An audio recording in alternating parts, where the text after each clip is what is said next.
This is the humerus. This is an anterior view of the humerus. Here we have the head of the humerus. This is your anatomical neck right after the head of the humerus. And because lots of individuals, when they break the humerus right over here.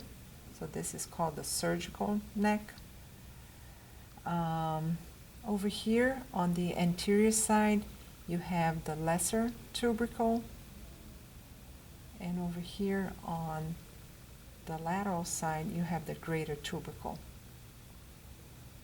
In between the tubercles, you have a groove that's called the intertubercular groove or bicipital groove. And the reason why it can also be called bicipital groove is because the tendon of the biceps brachii passes through here.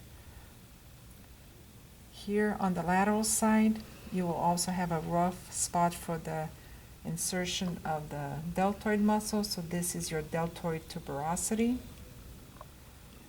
And that's all for the proximal part of the humerus. Now on the distal part of the humerus, we have a few important structures.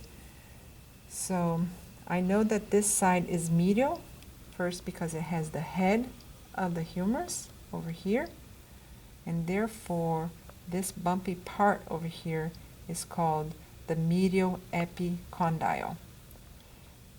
Now on the other side, you're going to have the lateral epicondyle. And condyle, we know it's a smooth part, but the epicondyle just means that it's something that's on top of a smooth part, which here you have your condyle. Now your condyle on the capitulum can be divided into two parts. The lateral part that will articulate with the head of the radius is called the capitulum. And the medial part that will articulate with the ulna is called the trochlea. On top of the capitulum, right over here, you have a depression, and this is your radial fossa, where the head of the radius will also articulate. And this fossa over here on the medial side is called the coronoid fossa, where the coronoid process of the ulna will articulate. On the posterior view,